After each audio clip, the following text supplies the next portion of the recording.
বৃত্তিমুখী শিক্ষাৰ কথা কওঁতে আপুনি চাব এই মই হাতত লৈ থকা কলমটো ইউটো এটা কোম্পানীৰ এটো এটা প্ৰডাক্ট ইউ চাবচোন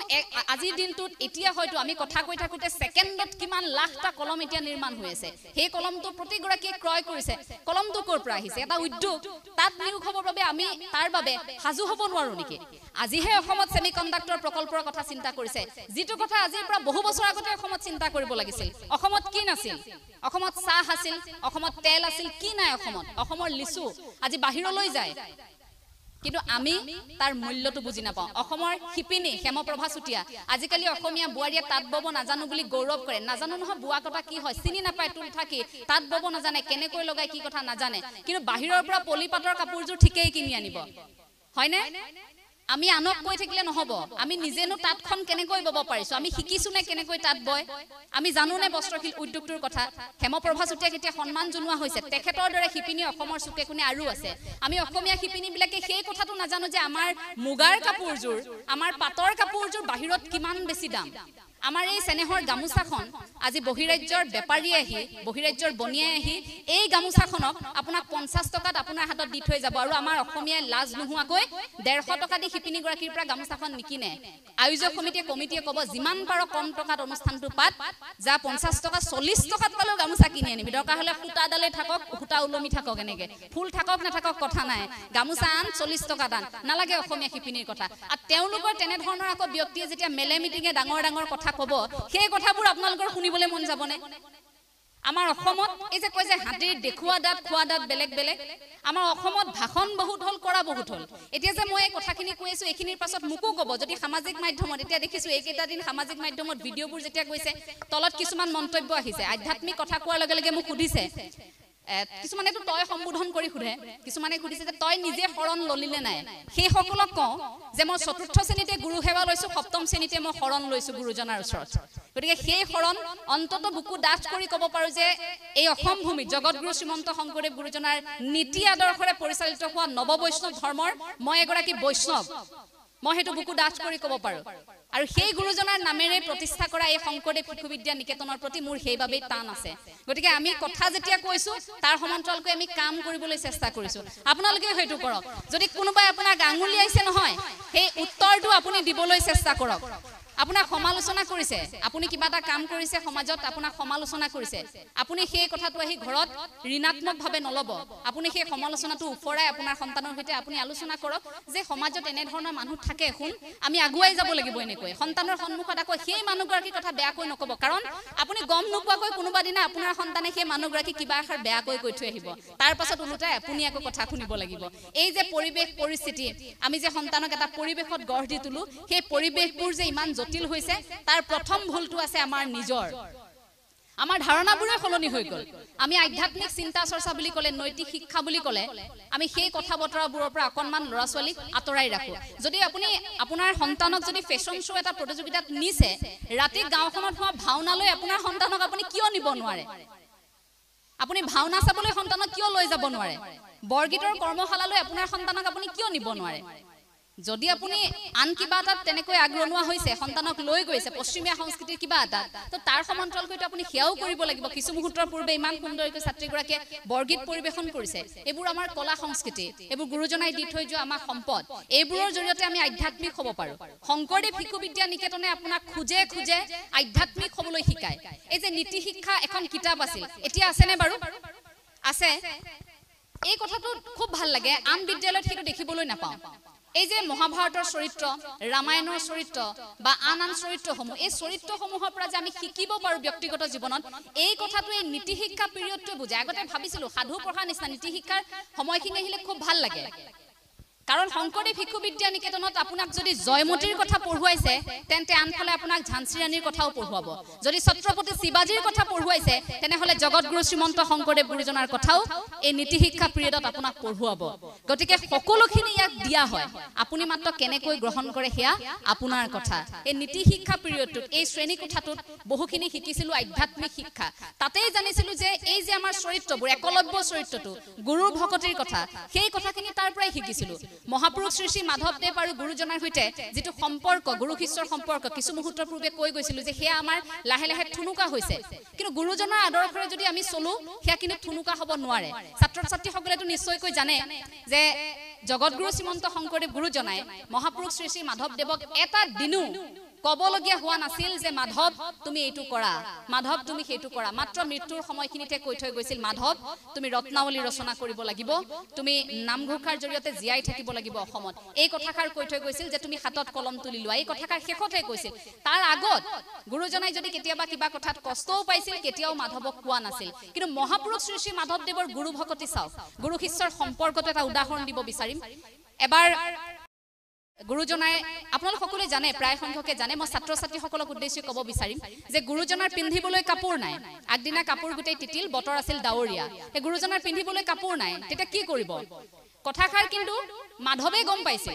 মহাপুৰুষ শ্ৰী শ্ৰী মাধৱদেৱে কথাষাৰ গম পাইছে যে গুৰুৰ কাইলৈ স্নান কৰি পিন্ধিবলৈ কাপোৰ নাই তে কি কৰিব এতিয়া সেই কাপোৰজোৰ কি কৰিছিল নিখাৰ ভাগতে গণকুচিলৈ গৈ মহদাহৰ কামুৰ খাই নিখাৰ ভিতৰতে কাপোৰ এখা চিলুৱাই আনি পিছদিনা গুৰুৰ ওচৰত ৰাখিছিল তেতিয়া গুৰুৰ চকু পানী ওলাইছিল যে মাধৱ মইতো তোমাক কোৱাই নাছিলো তুমি নুকুৱাকৈ ইমানখিনি অনুভৱ কৰিব পাৰিলা সেই অন্তৰত যে গুৰুজনৰ লাগিছিল সেই আশীৰ্বাদ কৈ ৰৈছিল গুৰুজনাই স্নানাগাৰলৈ যোৱা সময়খিনিত এডাল গছে খুব আমনি কৰে হাউলি থাকে সদায় গুৰুজনা হাউলি তালৈ যাব লগা হয় তেতিয়া মাধৱে দেখিলে গুৰুজনাই অসুবিধা পাইছে অকনমান কবলৈ বেয়া পালে নকলে নুকুৱাকৈ কি কৰিলে মনে মনে সেই ডালটো কাটি খুব ধুনীয়াকৈ গুৰুজনা যোৱা ঠাইত যাতে কোনো ধৰণৰ অসুবিধা নহয় তেনেকৈ সাজু কৰি ৰাখিছিল হে আছিল গুৰু ভকতি পিছদিনা যেতিয়া মহাপুৰুষ শ্ৰী শ্ৰী শংকৰদেৱে যেতিয়া দেখিছে গছৰ ডালটো দেখোন নাই তেতিয়া গম পাইছে যে এই কামটো মাধৱেই কৰিছে মাতি আনি সুধিছিল মাধৱ তুমি কৰিছা বোলে হয় গুৰুদেৱ মই কৰিছিলো কাৰণ আপুনি অসুবিধা পাইছিল এই গুৰু শিষ্যৰ সম্পৰ্ক তেনেকুৱা আপুনি নুকুৱাকৈ বুজিব লাগিব মই এটা কথা এইখিনিতে ক'ব বিচাৰিম শিক্ষকসকলক সমালোচনা বুলি নহয় এই কথাষাৰ অকনমান মোৰ ব্যক্তিগত জীৱনত মই শিক্ষকৰ পৰা পোৱা কিছুমান দুখ আছে যিবোৰ দুখ সদায় বুকুত লৈ ঘূৰিলো কোনোদিন কেতিয়াও কোনো শিক্ষাগুৰুক নকলো কাৰণ তেওঁলোক আমাৰ চিৰ নমস্য এটা কথা মন কৰিব শিশুৰ মনস্তত্বৰ কথা যদি আমি কৈছো সমান্তৰালকৈ কিন্তু আমি শিক্ষকসকলৰ মনস্তত্বৰ কথা শিক্ষক শিক্ষয়িত্ৰীসকলৰ মনস্তত্ব কিন্তু আমি অধ্যয়ন কৰিবলৈ শিকিব লাগিব শিক্ষক শিক্ষয়িত্ৰীসকলে কি কৰে একাংশ এই শব্দটো মই ব্যৱহাৰ কৰিম একাংশ বহু ঠাইত এনে আছে যে 90% পোৱা ছাত্ৰ ছাত্ৰীগৰাকী তেওঁলোকৰ বাবে খুব প্ৰিয় কিন্তু 30% পোৱা ছাত্ৰ ছাত্ৰীগৰাকী তেওঁলোকৰ বাবে প্ৰিয় নহয় এনেকুৱাও কিন্তু শিক্ষক শিক্ষয়িত্ৰী আছে টিউচন ল'ব বিচাৰে বাৰে বাৰে গৈ সেই চুকা ছাত্ৰ ছাত্ৰীগৰাকীৰ পিতৃ মাতৃ কয় মই টিউচন কৰিম আপোনালোকৰ ছাত্ৰীগৰাকীক আপোনাৰ ছাত্ৰগৰাকীক টিউচন কৰিম আপোনালোকে লৈ আহিবচোন এই ধৰণে টিউচনৰ বাবে বিচাৰি ফুৰে কয় কিন্তু সেইগৰাকী শিক্ষক শিক্ষয়িত্ৰীয়ে কিয় ক'ব নোৱাৰে যে 30% পোৱা এই ছাত্ৰগৰাকী মোৰ ওচৰলৈ আহক মই তেওঁক 90% পোৱাই দিম কিয় ক'ব নোৱাৰে এই কথাষাৰত অকনমান দুখ পাওঁ এই যে ছাত্ৰ ছাত্ৰীসকলে শ্ৰেণীকোঠাত বহি থাকোতে কেতিয়াবা যে অসহজ অনুভৱ কৰে তাৰ এটা কাৰণ কিন্তু শিক্ষক শিক্ষয়িত্ৰী সকলো হয় কিছু শিক্ষক শিক্ষয়িত্ৰী এনে থাকে যে তেওঁলোকৰ সন্মুখত কথা কোৱাৰ সাহস একেবাৰে শিক্ষাৰ্থীসকলৰ নাথাকে কেতিয়াবা খুব ভয় কৰে আৰু কেতিয়াবা এনেকুৱা হয় আচাৰ্যই আমাক বেয়া পায় হয়তো এই ধাৰণাটো আমাৰ মনত আহি পৰে তাৰ বাবে আমি আলোচনা কৰাৰ এটা পৰিবেশ আমি গঢ়ি তুলিব লাগিব এই যে জিৰণিৰ সময়খিনিত আগতে মই যেতিয়া নিকেতনত পঢ়ি আছিলো সেইখিনি কাম আমি কৰিছিলো জিৰণিৰ সময়খিনিত আমি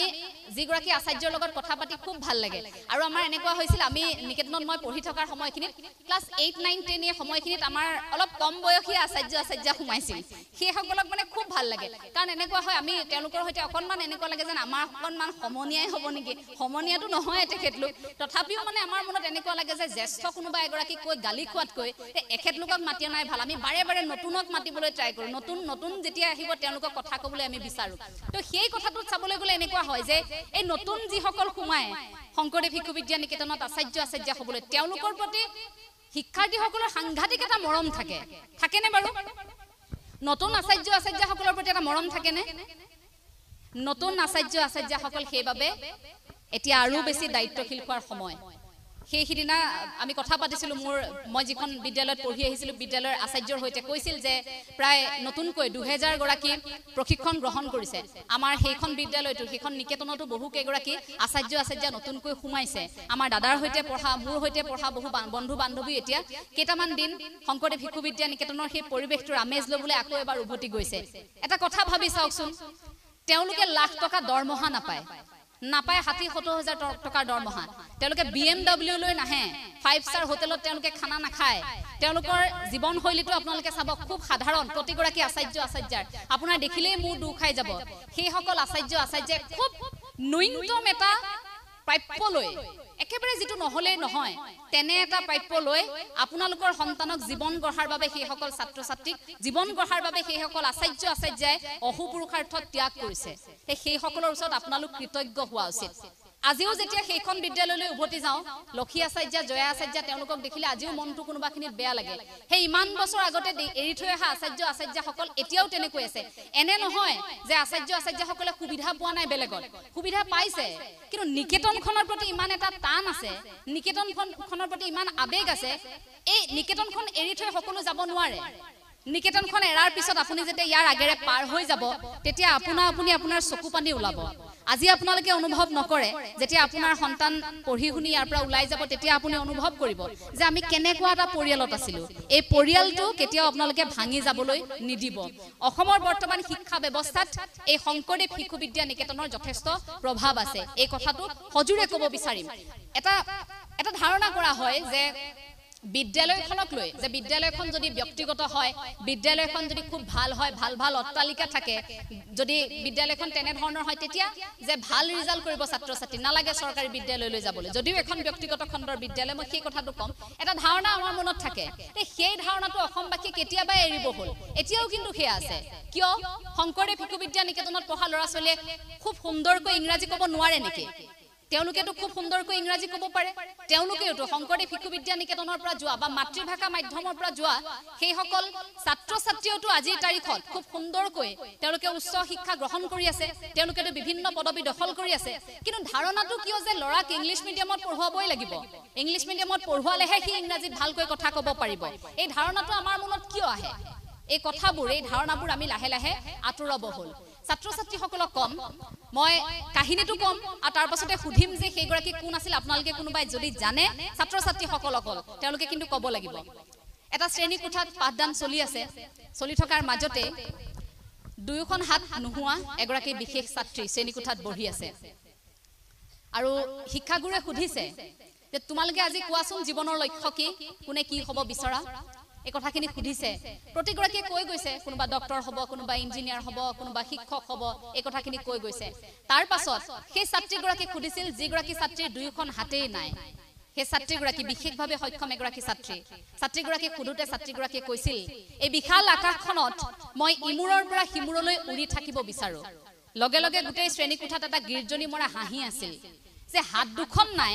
তাই আকৌ কথা কৈছে চাচোন উৰিবলৈতো পাখি লাগিব চৰাইৰ পাখি আছে আমি বাৰু মনৰ দৃষ্টিৰে উৰিম তথাপিও সেইগৰাকী ছাত্ৰীয়ে হাত দুখন নাইকিয়া ছাত্ৰীগৰাকী কেনেকৈ উৰিব এনেকৈ তাচ্ছিল্য কৰিছিল লগৰবোৰে সেই ছাত্ৰীগৰাকী পৰৱৰ্তী মুহূৰ্তত এগৰাকী পাইলট হৈছিল কোন আছিল ছাত্ৰীগৰাকী পাৰিব নেকি কোনোবাই দুয়োখন হাত নোহোৱা সেইগৰাকী পাইলট বিশ্বই তেওঁক চিনি পায় জেছিকা কক্স তেওঁ দুহাত নোহোৱাকৈ উৰি ফুৰিছিল আকাশত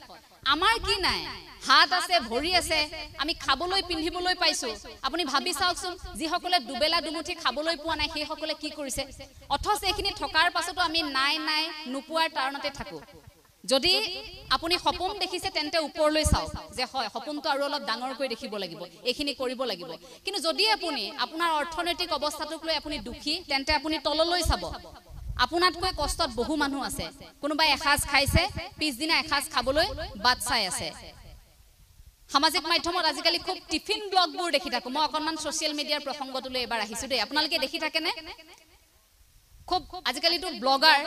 হাতে হাতে মোবাইল লৈ কাৰ ব্লগত কেতিয়া ওলাই যাও ঠিক নাই ৰাস্তাৰে খুজ কাঢ়ি গলে হাই গাইজ প্ৰথমে তে এইবোৰটো দেখি থাকো বিশেষকৈ মহিলাসকল এতিয়া জড়িত হৈ পৰিছে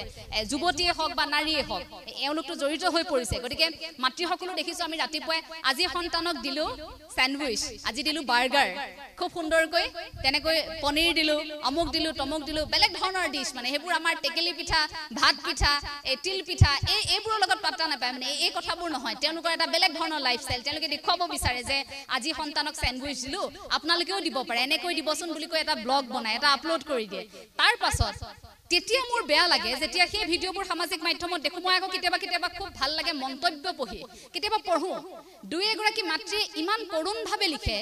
যে বাইদেউ আপোনাক অনুৰোধ কৰিছো আপুনি অন্তত আমি এই কিনিব নোৱাৰা বস্তুবোৰ এনে ধৰণৰ বস্তুবোৰৰ ইমান বেছি ভিডিঅ' দেখুৱাই নাথাকিব আমাৰ সন্তানে ৰাতিপুৱা যেতিয়া ৰুটিৰ লগত চেনি যেতিয়া দি পঠিয়াও যেতিয়া এপেকেট মেগীকে দুয়োটা সন্তানক ভাগ কৰি টিফিনত দি পঠিয়াও যেতিয়া সান্দগুৰি লাডু এটাকে বনাই দি পঠিয়াও তেতিয়া আমাৰ সন্তানে আমনি কৰে যে মা স্যান্ডউইচ কিয় নিদিলা কাৰণ সন্তানে যে সেই মোবাইলত এইকেইটা দিন দেখি আছিল যে টিফিন দেখোন এনেকেও দিব পাৰি এইবোৰ যে দেখি আছিল মাতৃগৰাকীৰ মনত বেয়া লাগে